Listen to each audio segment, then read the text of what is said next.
Welcome back to another episode of Life Change Solutions. Today we're going to talk about life changes with teenagers.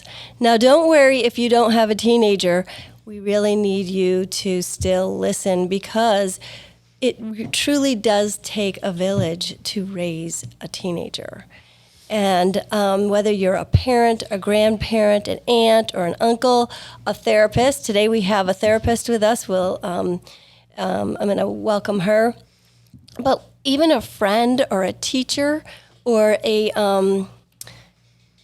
leader in a church can make such a difference in the lives of a teenager. When a teenager doesn't feel comfortable talking to their parent, they can talk to an aunt or uncle. I know that's happened in my family. My kids have gone to my sisters and talked to them, and I've had their kids talk to me. So it's really important to listen because our teenagers are in crisis. Today I have with me an article that was in AARP. It says, "Our kids in crisis. Social media, the pandemic, and vast cultural changes have left a generation anxious and depressed. And the system designed to support them and us is in tatters." But are we really in tatters? I think with the right skills and with the right approach, we can make such a difference in our teenagers' lives. So today I would like to address a comment that a parent left since my last episode. And this is what she said. She said, "I don't feel like I'm doing a very good job getting the right amount of love and toughness to equal out properly for my son. I want him to feel loved, but I don't want him walking all over my kindness like he has already. As a single mom, I need to know that he has both. Any ideas?" What a great question. First, having raised 4 kids, this not only applies to single moms, but it applies to all parents. I will say, though, that as a single mom, it is harder because you don't have backup. When you have 2 parents, you have a backup to kind of be there for you. So today I want to introduce someone who deals primarily with teenagers and young adults. For the past 3 years, she set up her own private practice, which is a thriving practice in Boca Raton. She has more clients than she can even handle at this point. And so her name is Danielle Barone, and Danielle and I met in our social work program at Florida Atlantic University. We kind of hit it off because there was a lot of young people there, right? Mm-hmm. And I was probably the oldest, and you were up there, but not quite that old. Anyway, we hit it off because we could relate to each other about some of these experiences that we've had. And I, at the time, was working in a school for troubled girls. And she just has a niche with teenagers, so she was my go-to. And so when I got this question, I immediately thought of Danielle. And I thought, well, I need to have her on this podcast because while I have a handful of teenagers, she's dealing with them daily and has been for the last 3 years. So she really knows the ins and outs of what's going on with them and how parents can relate and answer this question. So I broke down the question to 3 things: boundaries, freedom, and love. Because at that point, teenagers want that autonomy. They want a little bit of autonomy. Absolutely. And so tell us a little bit more, Danielle, about you, your practice, how you got started. Sure. So I'm here locally in Boca Raton, Florida. I'm located right by the Boca Town Center Mall. I am in private practice, solo practice. I specialize in trauma, PTSD, and emotion regulation. I have various certifications in different therapy modalities. My main population, as Kendra said, is ages 13 to about 30. That's the bulk of my caseload. Of course, I see adults as well. But teenagers is definitely where it's at, for sure, in my practice. What else could I say? I think that's kind of a rising thing with everything that's gone on, the pandemic, but also, as I raise my kids, my youngest is 28 now.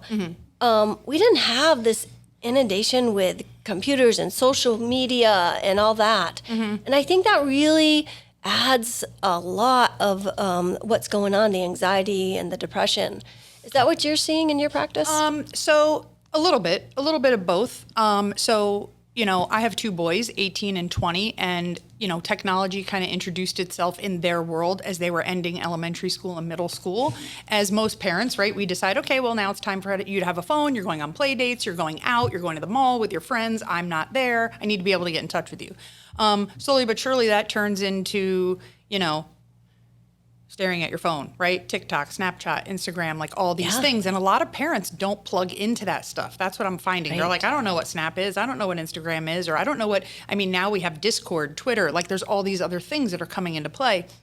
And, it behooves us as parents to join, right? Because if you're not going to restrict it or tell your kids they can't be on social media, and not that I'm suggesting that, each person is, individual in how they're exploring social media, but there should be some kind of guidelines in the beginning of those experiences. But as we start to get into adolescence where we have kids that are, 15, 16, 17, Snapchat is one of the main ways children are communicating these days. They're not using messages or texting as much, at least what I'm finding in my practice.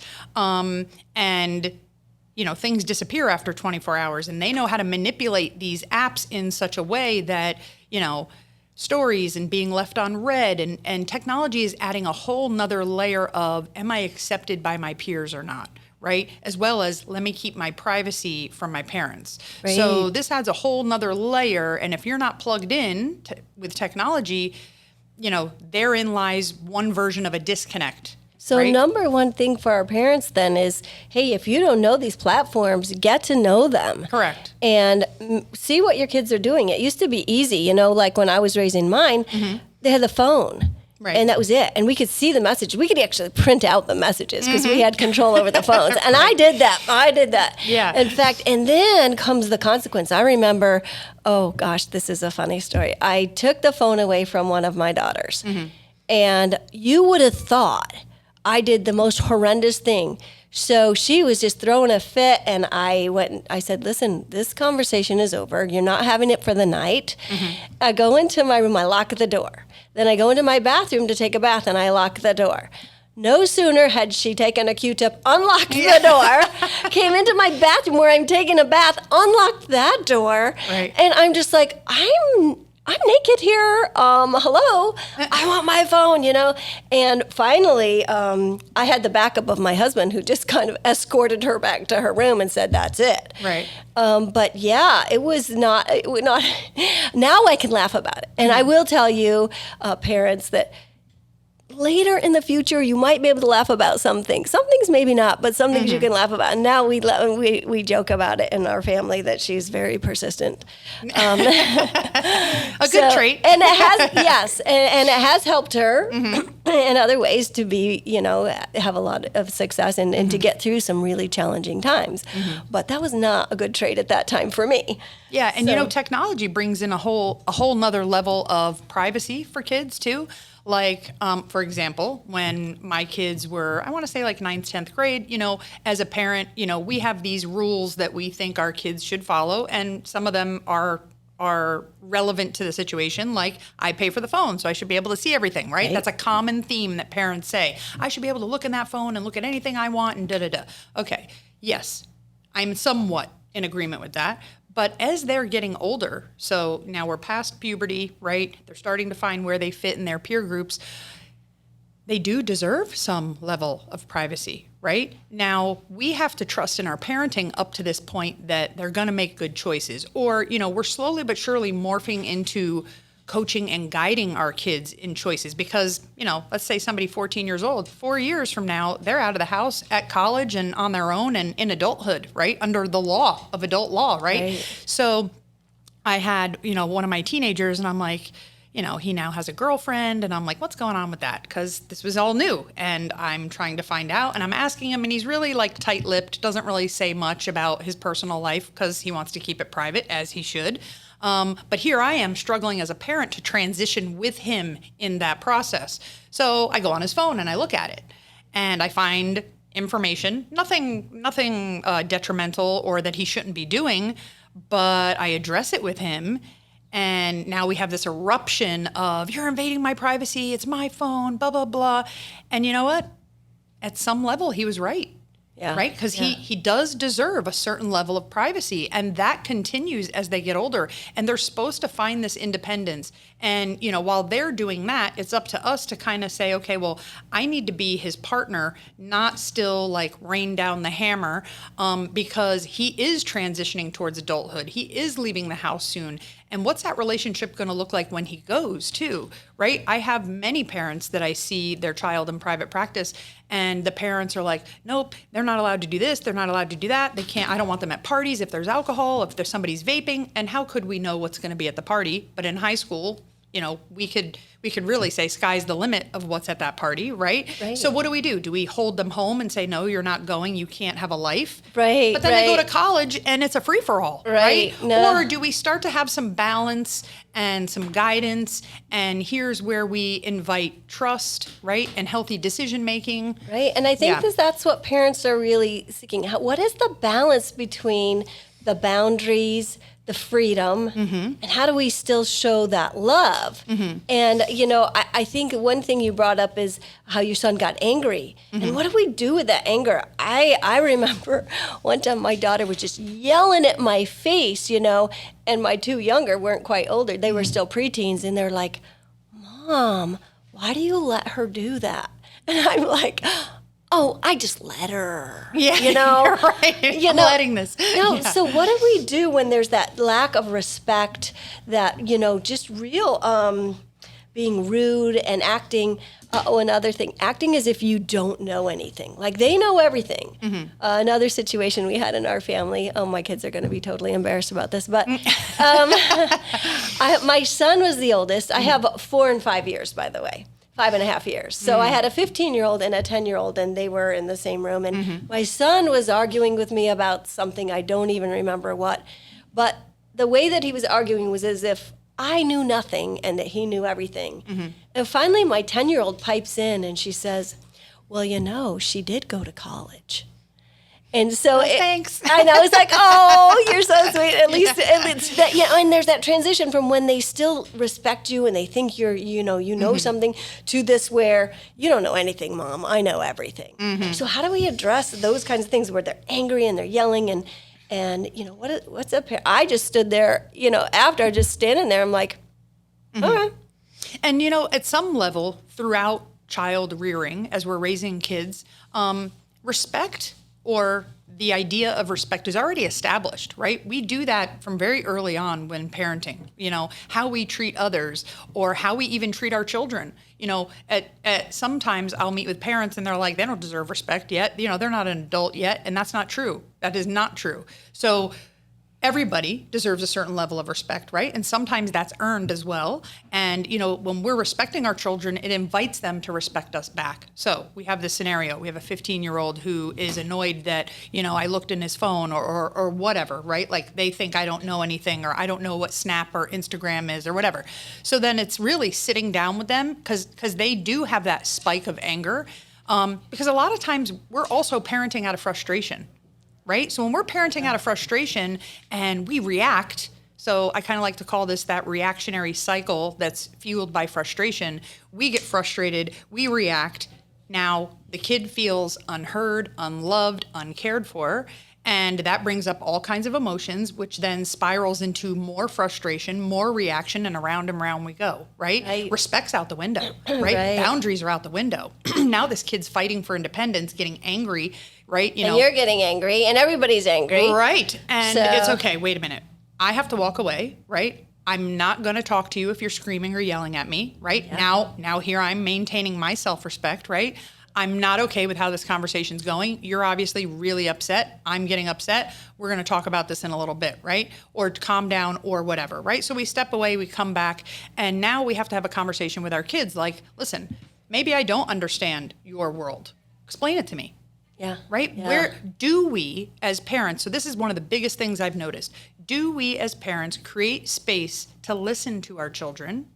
Or do we just parent from a place because we're frustrated, because we have a mortgage and bills and other things happening, that we're just like, I know best. We think we know about their world, so they need to listen to us. Yeah. And really, it is a different world. You said that earlier, right? is. Technology has introduced a whole nother level of, it literally is a game changer compared to how Right. we grew up, right?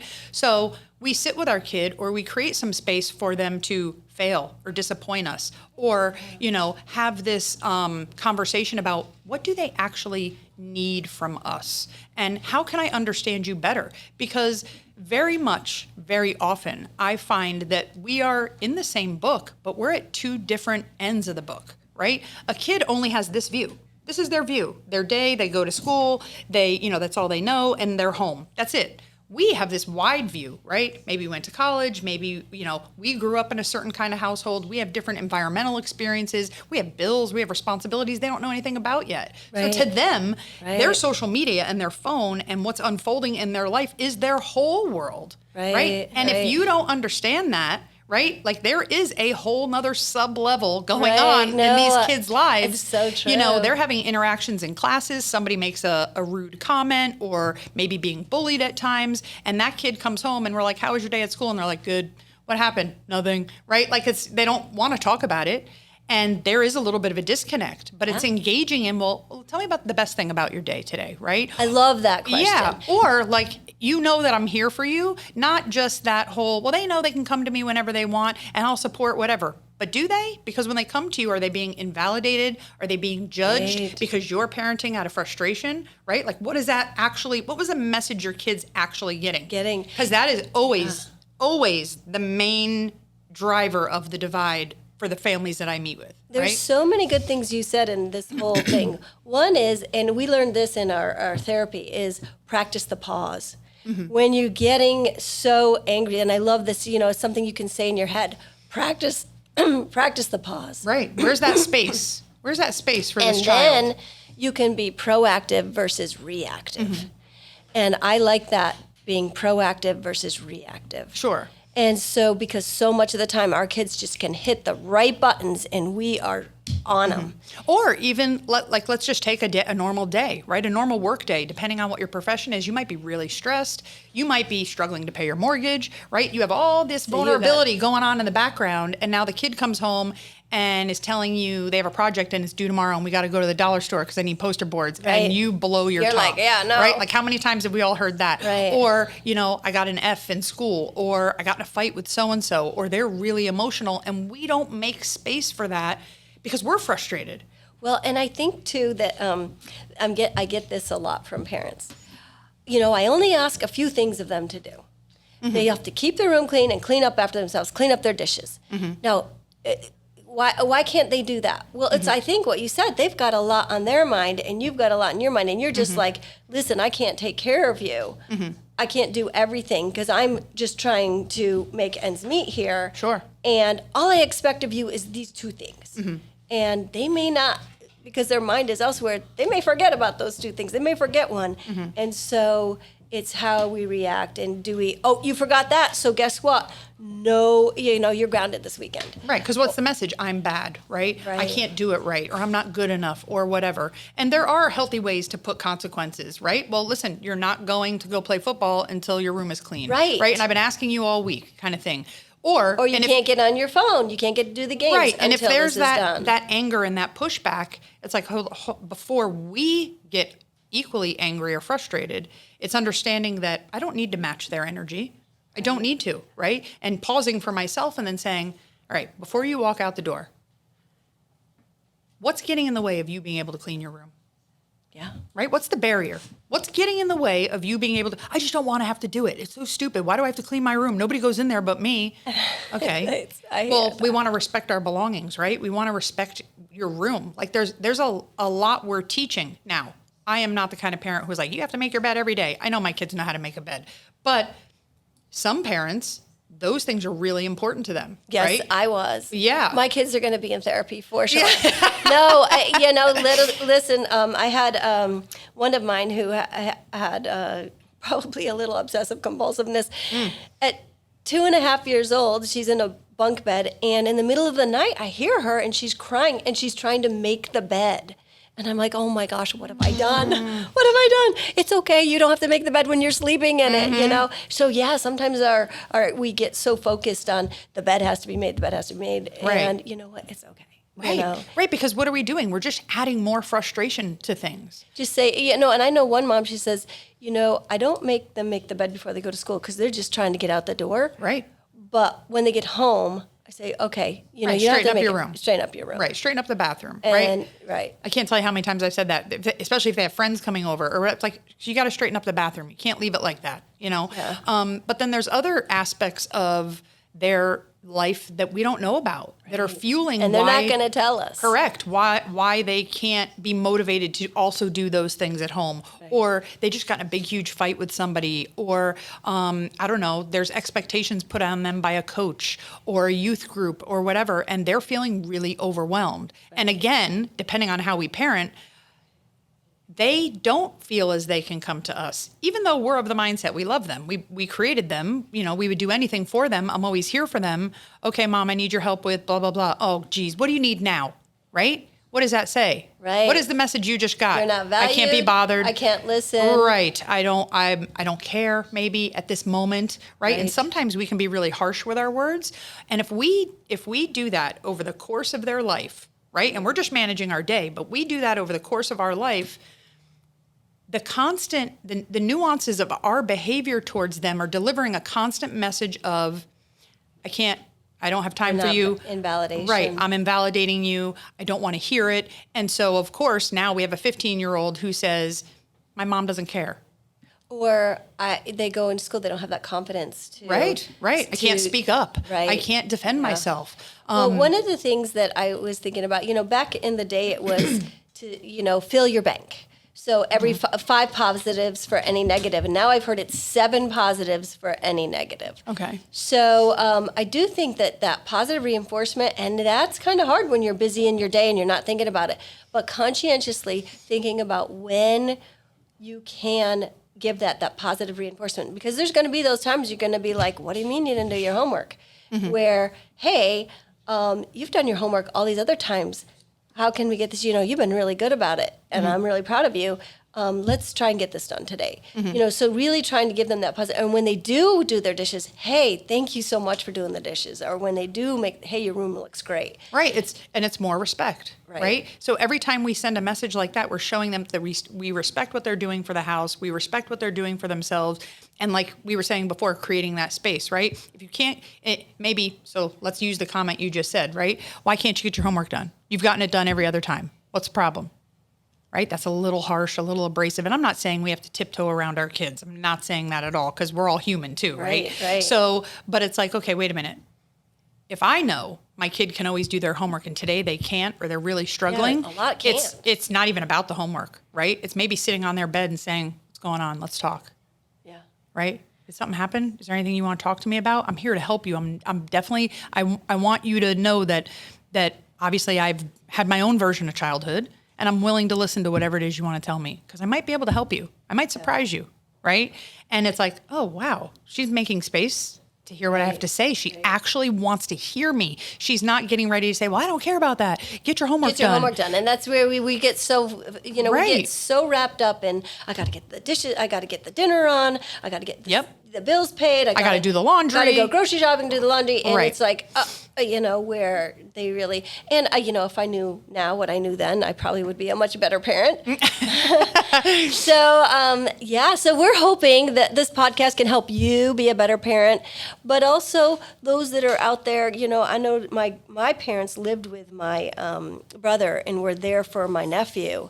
And when they couldn't do the homework and stuff with him, my mom would sit down and be that for him and be that there for him. So those grandparents and friends, another one, I had a brother who just was really hard for my parents. So he had a church leader that he could go to, and he would sometimes do his homework there. And he actually lived with them for a little bit because it was so hard on my parents. And so those kinds of supports too, whether you're not a protective parent, factors for sure. so that any environment support you can get, I highly recommend, church leaders and friends that you have, aunts, uncles, grandparents. It's so important because parents can't do it all, especially single moms. I loved that single mom wrote that comment. But it's not just single moms. I have another mom, and she has 2 boys right now she's dealing with. And it's hard because it's like, I can't take anything more away. There's nothing more. So then what does the kid do? He does this really crazy hairstyle right before the family picture because that's what he could do. Right, because for he's the angry. Freedom. Right? So when I have to punish you now. Or it's just, I don't know if it's really punishment, is this is the only thing I can do. Mm-hmm. So I need some kind of freedom. So how do we allow our kids that, to that's scary. That's scary to say, oh, yes, you can go to this party. And I remember my son, and he was 16, and in Virginia, you couldn't drive past 12 o'clock. You had to be home. Okay. And I just said, you have to be home by 12 o'clock. It's the law. Mm-hmm. And he's like, but Mom, no one's going to know. I want to stay. I said, listen, I will come, or you drive the car home, and I'll drive you back to the party, but it's not worth you losing your license. And, I got so much flack. But it is that, how do you give the kid freedom and then and set those boundaries? I know that you said that you got to give them some freedom, but that's sometimes scary and you want to know. I mean, things come up. Like, I think the biggest thing that I have parents ask me is, or things that they're concerned about. The thing they're most concerned about is their kid having sex. Okay. Like, they don't, like, it's going to ruin their life if they have sex at such a young age, at 15. And I think there might be some, and you may know studies about this, where emotionally they're really not capable of handling that type of intimacy. But maybe you could address that a little bit more, that fear of parents that they might try drugs, that they might, have sex. And that's a big thing, I think, for a lot of parents, because there's a lot of consequences with that one. Sure, absolutely. And I think a big piece of the puzzle in that topic specifically about how do we let them have some autonomy, right? How do we let them have this freedom in a loving way and be able to trust that they're going to make the best decisions? Some of that is already developing in the household through pre-adolescence as we're coming out of elementary and in middle school. Hopefully in certain households or most households, we're trying to guide our children with that. Sometimes, a lot of the families I see, the parents don't even talk to their children about getting their period, let alone sex, right? Yeah. So there's many times I'm teaching a kid about ovulation. The session turns into that, Yeah. right? Yeah. So, but we do have these moments where they are finding their way with their peers, right? They're finding their way with their sexuality. They want to be able to take the car. They want to go to this party, or they want to get a fake ID. That's a big thing. I want to get a fake ID and go hang out with everybody else. And, it's with balance and open communication, right? You can go to the party, right? So I had this instance, my son was a freshman or a sophomore, I can't remember. And he decided he wanted to go to this party. And we're like, okay, right, he's a good kid. Why can't he go? Not a big deal. I knew there were going to be all ages there of high school kids. We let him go to the party. He didn't drive at the time yet. He didn't have his license yet. We pick him up from the party and he gets in the car. I go, how was it? He's like, it was fun. I'm like, was there anything there that I should know about? And he's like, well, I'm not going to lie, there was alcohol.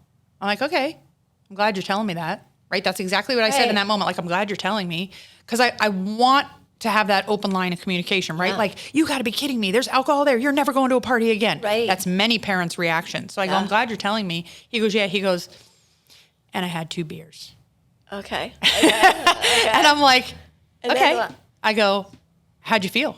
Right? Now we're talking about it. Now he just learned when I asked, how do you feel? Or when I ask any questions about it, I'm not condemning him for doing it. Right. I'm understanding that, of course, he's going to experiment and test the waters and dabble. We forget that our kids are going to do that. We think, I said, no, you should listen to me. And if you don't, now you're punished and everything's taken away. Right? And Everything, that's not yeah. the case. They need to be able to explore. If they can't explore their own limits and boundaries safely under our guidance, well, then of course they're going to go off the rails in college, right? Because it's a free-for-all. Nobody's paying attention to me. So kind of getting back to your whole, giving a curfew and driving. So in our house, the curfew was when you're 16 in the state of Florida, the law is you have to be home by 11 o'clock. Not home, okay. but you can't drive past 11. Right. That was our curfew.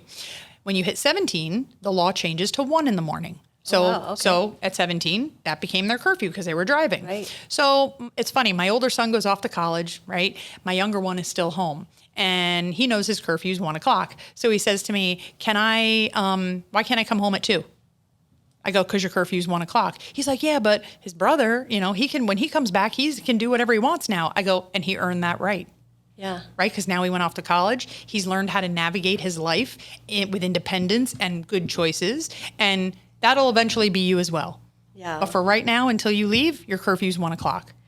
But even so, there has to be some boundaries, because I had a child come back from college and, staying out all night under my roof and not coming back till 5 the next afternoon. No, I'm then worried. So if you want that kind of, if you want to live that kind of lifestyle, you gotta go on your own. But as long as you're under my roof, here's what I expect, and please respect that. Just because I can't sleep then, right? And that's a good example of two different ways of parenting, right?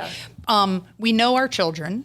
We also know what we're willing to give on. So then that's just a conversation. Instead of being like, no, you need to be in the house. I don't care what you do at college. When you're home, you need to be in the house, blah, blah, blah. That message is a lot different than, all right, obviously you've been doing what you want in college. Yeah. But you're not going to like this, but it makes me comfortable to know you're in the house by 3, right? Yeah. Or to know you're in the house by 2. So when you're home, can you please respect what I'm asking and be home by 3? Yeah. That's a whole nother conversation and message that this kid is getting, right? I'm inviting you to respect how I run this household when you're home. Yeah. Are you willing to do that? Because if you're not, now we're going to have an issue. But I don't need to get aggravated. I don't need to be frustrated. I'm now talking to an adult, aren't I? A 20, a 19, 20, 21. I don't know if they're adults well, yet. They're still on my payroll. Let's put it that way. But they are trying to become these versions of young adults and understand their and that own transition, limits. That transition is really hard. Yeah. For us. Correct. And for them, and to navigate 100%. that. I think that. So the next topic is showing that love. And each kid is going to feel love differently. Correct. And each parent shows that love differently. And it may not be the same. We talk about the love languages. It may not be the same. So, one of the things I have parents do with their kids, and it's kind of a fun thing, and you guys may want to do it, is there's a love language quiz. And so we had all of our kids do it, and we did it. And it was very interesting to see how one receives love versus how we give love, and can we give that love. But do you have any other suggestions for how do we know how our kids receive love? Because I had an incident where my kids were younger. And I said to all of them, I sat them alone in the car, so do you think I would love you more if you got all A's and B's, or if you got some C's and D's and maybe an F? And 3 of my children said, oh, you'd love me the same, you'd just be disappointed. And one of them said, oh, I think you loved me more if I got all A's and B's. So it's just different, their personalities. Right, the way they may perceive not it. even be how you raise them. It may not be, it's just who they are as a person and how they feel about themselves, maybe because they do have ADD, maybe they do, and they feel something's wrong with them. So how do you suggest parents really can show that love, they can have that connection, so that the child, no matter what they do, whether they drink a beer or not, they know you love them. Yeah. I think, one of the biggest pieces of the puzzle is, well, two-sided here. Do we create space for them to disappoint or fail, right? And in those moments, how do we show up, right? And regardless, and I love the whole making your kids take a love language. I think that's a really, like the quiz, I think that's a really good idea, because then you can understand your child better, because a lot of times we might parent them all the same. Well, this is my house and this is the way I do it, and they need to adapt. Well, not and necessarily. I'm showing them love, but right. But they're not feeling it. Right. So regardless of love language, overarching, I think, is creating that space for them, but also communication. Communication all the way, hands down, is how we're going to understand each other the best, right? Because that conversation with your kids invited a whole new conversation of, oh, why do you think I would love you less if you got bad grades? Or why do you think I would love you more? Do you think the way I value you is in, your academic success? Asking those questions. I like that. Right. It's do we assume questions that we know because we've been there, or are we creating some willingness to understand their emotions, their needs, the situation they're in? Do we sit and actually hear them? Yeah. And when we create that space for them, I mean, that's just common courtesy in any conversation we're having with anybody. When I'm actually listening to you, it lets you know at some level I you care, care. right? Yeah. At some level. So we want to make sure Listen that without reacting. You know, that listen, 100%. practice the pause, and then be proactive. And you can say those questions. Well, how are you feeling after you had those 2 beers? Right. You know, how did that make you feel? Right.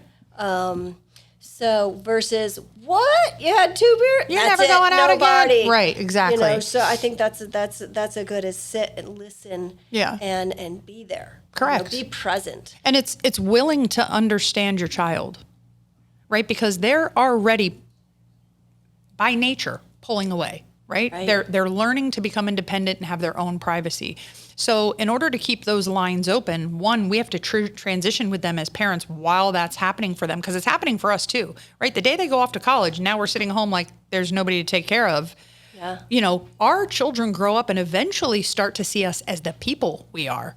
Yeah. Not these parents who they think know everything, right? Or had their best interest the entire time. And we're actually people. We're people who got married and had children, are trying our Right. best the whole way, And right? I And they think- see that eventually. Yeah. Well, and I think too, one of the things that came into my mind is, you know, as my teenagers got older, we had less hugs, less physical touch. And after going through the Parkland shooting, you know, I dealt with 2 families in that. I think those hugs in the morning and hugs as they get, you know, there's something to be said for physical touch. Absolutely. And I had one child who did not want to be touched. This is kind of funny. And my son, who's a very touchy-feely person, would always want to hug. He's a great hugger. And so he would go up behind her and hug her, and she'd get so mad, "Mom, he's hugging me."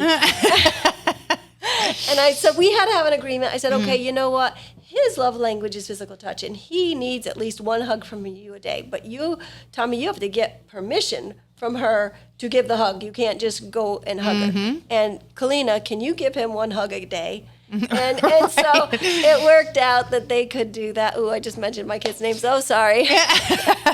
So yeah, that's actually a really good point. Like asking, right? Can I have a hug? Yeah. Right? Because it not only am I telling you I want to hug you, but I kind of need it too, right? I want to connect with you. That's the message, right? I want to connect, and I'm willing to hear you, and I'm willing to listen, and I'm willing to do this transition with you, right? You're getting ready to become an adult. I don't want to fall out of your life, right? Because we're still guiding and somewhat parenting. I mean, by the time our kids are 18, they're pretty much parented in who they're going to be. Now it's up to us to guide them, right? When they get ready to go buy their first house, who are they calling? Right. How do I learn Or they about? I have my older kids that are in their 20s, and they're calling me about health issues and different things. You know, right. yeah, they When will. does a deductible apply to my health insurance? Like they're asking all kinds of Right. different questions, and it's like, okay, well, I have to transition. I Right. don't need to be told how to do something. I need your guidance. So it's being available. Yeah. And having that openness, right? That willingness. I love you've kind of made that a theme today, is really being available, listening, and showing that you cared. I want to come back to this, when I told you about the Parkland shooting, the one thing those parents, thought about is, I wish I had hugged them. I wish I had told them I loved them.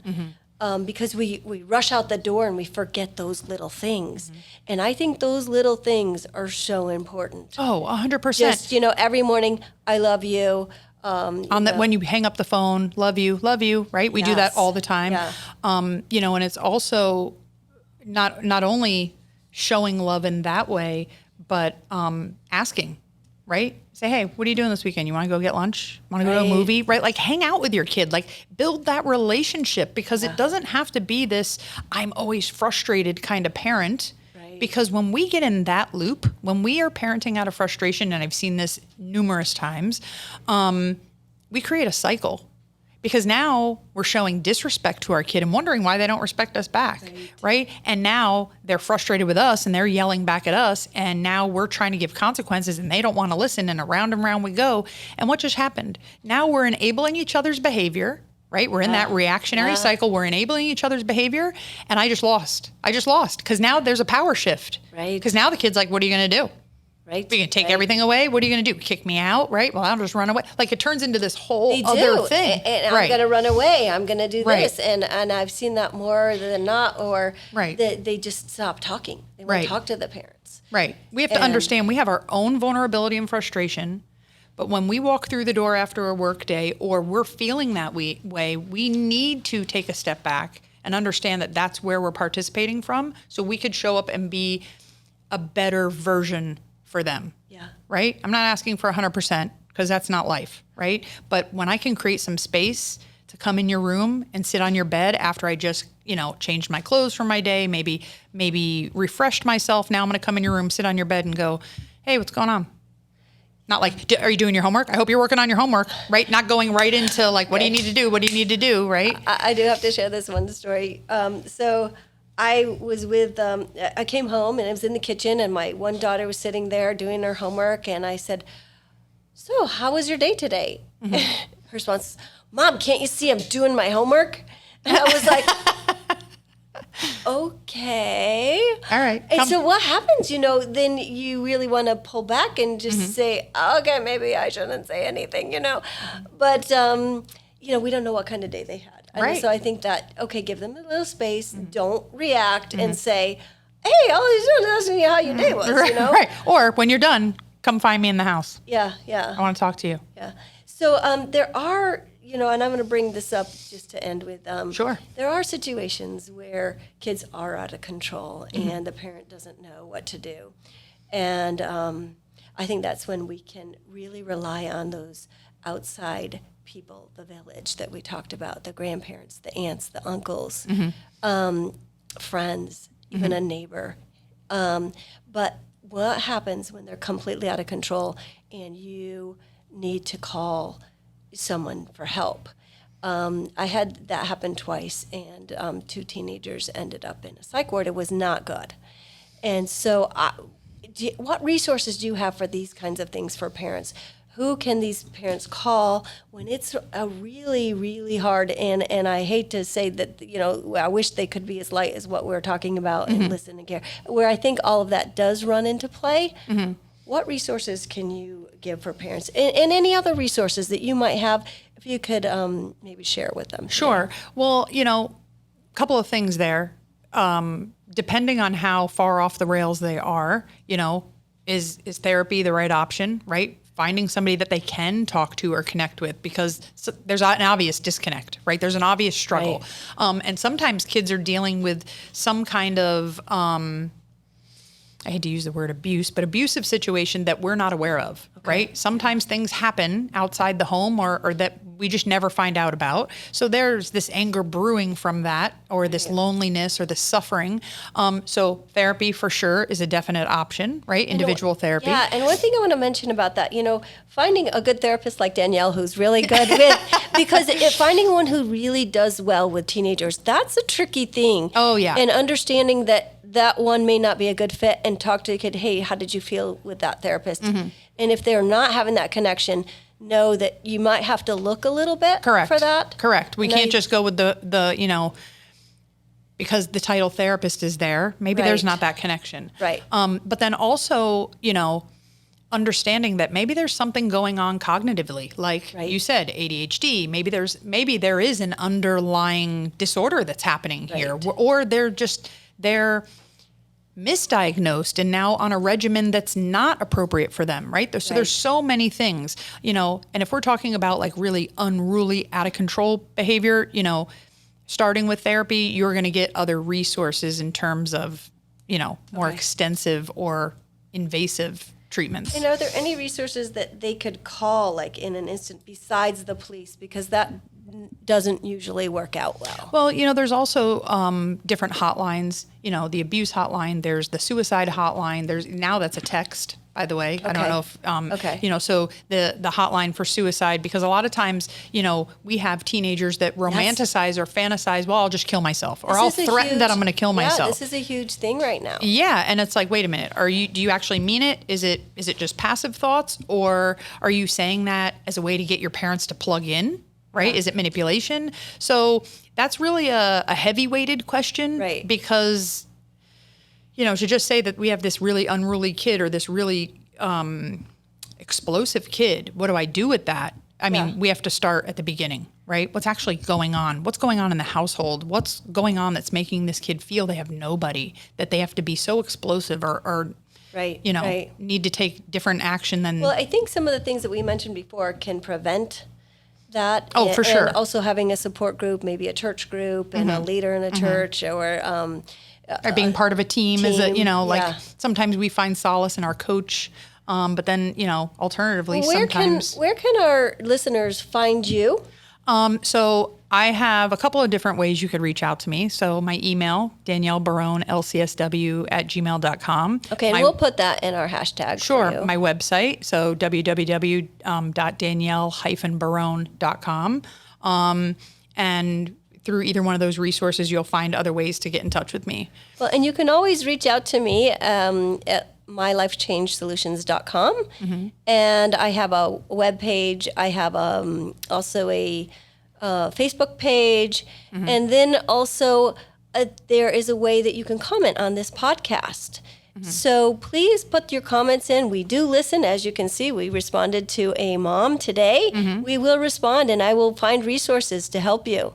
So please, thank you, first of all, for listening today. And I hope this helped you. And if you know of someone that has a teen, or that you can see there might be an issue with a teen, I hope that you found this helpful. And share it with those that you know that have teenagers, because right now our teenagers are in crisis. They are having, they need all the help that they can get. So I encourage you to share this with others. And please, if you like this episode, leave a 5-star review and let me know any other comments that you have. Thank you all. And this is another episode of Life Change Solutions.